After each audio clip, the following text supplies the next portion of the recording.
very much, gentlemen. We'll handle the analysis over here. How about that? Let's start with the pick ban, though, after CLG picks up their first win in rather consistent fashion. As Kobe mentioned, they're now 3-0 against Flash Wolves in this tournament, so that's going to feel good. But initially, when we saw the GP ban come out, I know there was some hesitation around that one on the side of CLG. Yeah. I think that when the Lucian was taken away and then like the Maokai was banned, CLG were kind of thrown through a little bit of a loop there. Yeah. CLG's first picks when they've been on blue side this whole tournament have actually been very fast. And just even looking at the body language of Ziggs and the fact that they waited a long time for that Ryze pick, it looked like they were surprised. And I don't even think the first pick Ryze was that optimal. Yeah. But then when Flash Wolves comboed with the Azir Soraka, I think CLG got all of that momentum right back. They were gifted it back. This is the problem, right? When you play Soraka, you are pretty much locked into a composition that is going to kite back and look for sustained fights and then pick your moment to go aggressive. When I look at this Flash Wolves lineup, I'm like, okay, cool, that makes somewhat a lot of sense because they do play the scaling game very good late game. However, against a Ryze, what Ryze wants to do is 1-3-1. He takes teleport. He wants to pull your mid laner across the map. Generally, mid laners cannot 1v1 against a Ryze as the game goes on, so you're forced to put a top laner against him.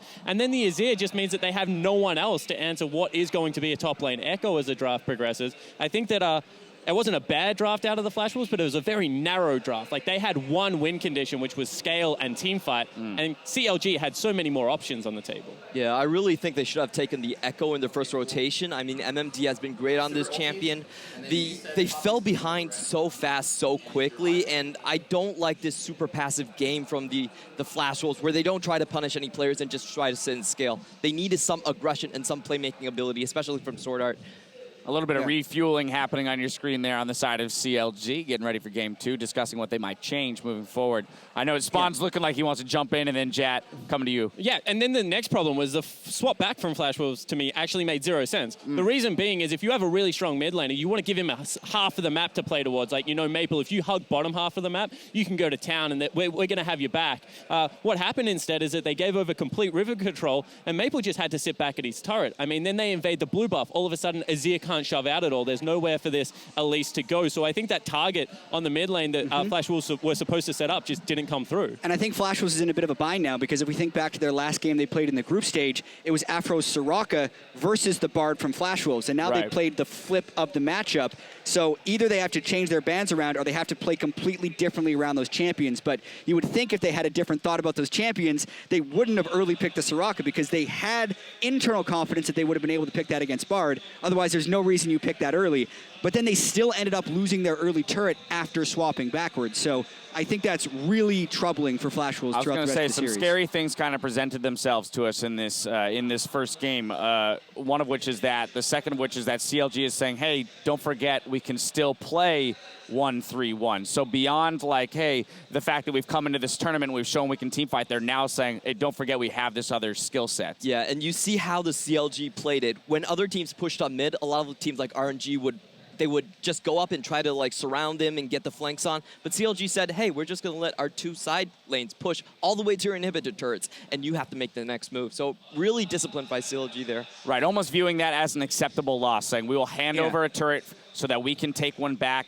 Yes, losing your second tier, a lot of people have a fear, second tier mid turret, a lot of people have a fear of that and they want to engage on that fight, but CLG fine to let it go. Yeah, and this is more of the CLG I thought we'd get at MSI. Rather than the team-fighting brawly ones, it would be the coordinated 1-3-1s that have low-kill games. And the Ryze with the Ekko split push reminded me a lot of CLG series against Team Liquid over in the NA playoffs, where they were able to play clean. They didn't even need to do double teleport on the same ward because they just crushed the split push so heavily. Yeah, ultimately crushing the split push set them up for the one major team fight that they won in the mid lane 27 minutes in, 5 for 1 in the mid lane that then nets Baron on the back end of it. And I think this shows us the best of both worlds from CLG because yes, they go to a 1-3-1 and they're able to control the map, but as soon as they go into this team fight, they just do not hesitate on their calls anymore. You can see straight away, Aphro starts it off with a great ultimate, and then their target selection, which was called out, was really good. I mean, HuHi zones 3 members on the top side of the fight, and they're just able to continually chase out MMD with everyone else. Yeah, and I think one critical thing here as well is just Stixxay's willingness to still hit the tank, even with the Soraka on the team, knowing they're going to stack up enough damage. And if MMD's not willing to go in, no one is going to be willing to go in, so they can continually just kind of move in, get more and more and more damage off of, and just space and target select the team fight extremely well. As soon as everyone's low, Darshan can jump in the back of the fight, and the timing and discipline of Xmithie's ultimate right there on Kindred was perfect to clean up the ace.